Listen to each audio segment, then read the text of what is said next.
beautiful voice of Belinda Carlisle will sickle in the sand here on BBC Radio Wales. Now, hopefully, I've got Lisa Fearn of the Pumpkin Patch Kitchen and Garden in Carmarthen now with us for the virtual kitchen midweek menu. Hello.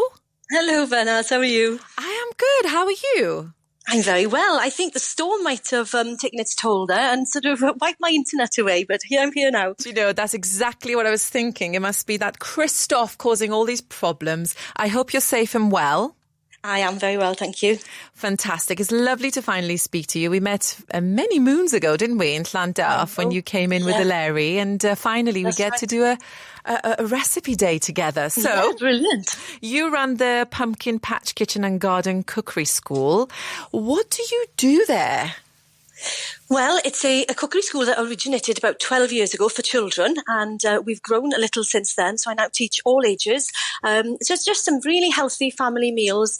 We've relocated into a purpose-built cookery school called A Shed, and so we've got a lovely venue for people to come and enjoy some lovely cookery. And we've got a coffee shop in town in Carmarthen when, of course, we're allowed to open, which isn't at the moment. And I guess the cookery is all on pause as well, is it?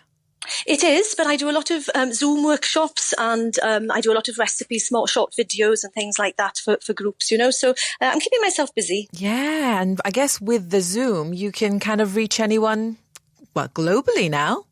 Yes, and across the country. I was doing a class a couple of days ago, and I had a couple in London that were joining. Oh, really? Which is lovely.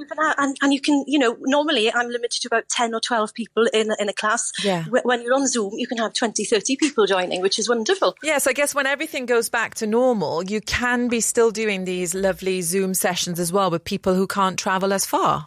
Well, exactly, yes. And it makes it all very accessible, and people just get given the recipes ahead of time and they go and shop for them, and they've got everything there and they can just ask questions. It's lovely and get to know so many more people. Yes, one of the positives that's come out of kind of this pandemic, hasn't it, that we know we can actually still continue to do things maybe slightly differently in the new way the world will be, but not necessarily is it going to be bad. It's going to be good. It's going to be fruitful, isn't it?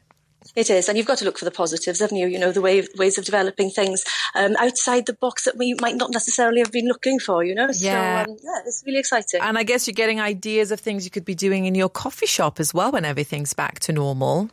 Well, I've got a little bit more time on my hands, so I can do a lot more research and reading and sort of, you know, just a little bit more thinking time. So yes, you know, it's a good time to sort of, it's a break. It's not a welcome break. I mean, obviously we prefer to be working. Yes. But given the circumstances, it is opening up doors and opportunities that, you know, and just having time. You know, I've been doing loads of decluttering and sorting, which puts my head in a better place for actually doing some work when I get round to it. Yes, absolutely. And what we've been doing a lot of is cooking as well. So your recipes are everything to us at the moment. What are you cooking for us today? Well, it's awful outside here in Carmarthenshire, and I assume that's across Wales. So I'm going to be cooking a really nice spiced butternut squash and coconut curry or soup. There's a few ways you can serve this, which is full of lovely warming vegetables and warming spices as well. And then I'm going to treat us all, sort of, it's only midweek. I know it's not Friday, it's not a weekend cake, but a bake-will tray bake to keep us all going. Well, nice, we need treats, don't we? And I'm loving the sound of the fact that it can be a soup and it can be a curry as well. So where do we start with the butternut squash, well, the spiced butternut squash soup and coconut? Yeah, well, I start in the same place with every recipe. I try and prepare all my ingredients in advance, because there's nothing worse than running through a recipe and then having to go back to the cupboard or the fridge, and then you forget where you are and you can forget things. You know, even those of us who are used to cooking, you can forget ingredients if you don't have them all out and already prepped. Yes. So you start with the vegetables. So I've used a butternut squash in this recipe, but obviously you can change it to sweet potato. I always think of those two as quite interchangeable, or even a pumpkin. See what you've got at home. Yeah, use what you've got. But generally an orange sweetish vegetables, pumpkin, butternut squash, or sweet potato. And then I'm using some onions, obviously, but not the usual onions. I'm using the little shallots, because I'm just going to peel them and keep them whole in the dish, because they keep their shape that way, so you don't just lose the onion throughout the sauce. I love that, because I hate cutting onions. I'm all over that. But do you like peeling shallots is the other problem. Yes. I have got a tip for that. So, you know, and I'm not talking now the famous elephant shallots, you know, the expensive longish ones. If do you know the ones I mean? Yes. I'm talking the pickled onion style ones, the little round ones, and they can be a bit of a pain to peel. So if you just weigh out your onions, it's approximately about 500 grams, a packet will do. Boil the kettle, pop the onions in a jug or a large bowl and just pour the boiling water on top, and it just softens the skin. It makes it so much easier. Love that. Fantastic. So you add the shallots to the whatever vegetable that's orange that you decided to use, and then what happens? Yeah. So put a large deep frying pan or a wok on the hob with a tablespoon or two of oil, and I just start by tossing the shallots in the oil, just sort of caramelize them ever so slightly. You're not going to cook them through, but you just want a little bit of colour, and that sort of caramelizes the sugars in the shallots, and it just gives an extra depth of flavour.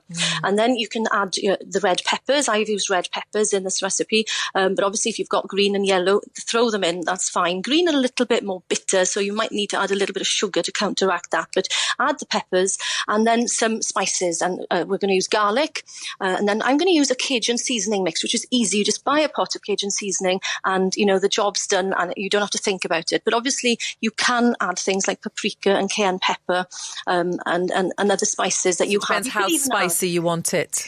Yes, exactly. And now I add 2 tablespoons of the Cajun seasoning. I like it quite spicy because also we're going to add coconut milk, and that sort of calms it down a little bit.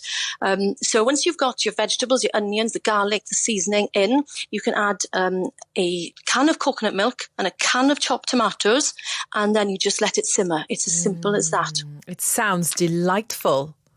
Yeah, it is really, really nice. If you've got somebody who doesn't like chunky soups, you can blend it. There's no harm in doing that whatsoever. So you would blend it for a smooth soup, leave it chunky as a soup, and then if you want to have it as a curry, you just make some rice. You just add rice, and just serve it on top. And it's a lovely vegetarian curry. And then, of course, if you want to add extra things for protein, you can add a tin of chickpeas, or if you've got some spinach, you can just add the fresh leaves, and it'll just wilt through, and it just adds a little bit more colour and a little bit more texture, and it uses up maybe some leftovers you've got as well. So you've got some spare broccoli spears or something like that. Just pop them in, let them simmer away just to warm through, and seriously, it's a hug in a mug. Yes, I love it. And it's exactly what we need right now, Lisa. Now, I just wanted to check with you, the Cajun spice that you use, that's not very spicy, is it? It's not overly spicy. It has got a fair kick. So, if you're not used to heat or you're feeding a family with young children, maybe go down to 1 tablespoon, because obviously you can always add some chili flakes on top of the adult portions, just to spice it up a little bit. But if you're going to make your own with paprika and cayenne pepper, then obviously it's the cayenne pepper that's going to add the heat. So don't go too heavy on that. And obviously in Cajun seasoning, you've also got things like onion powder and garlic powder.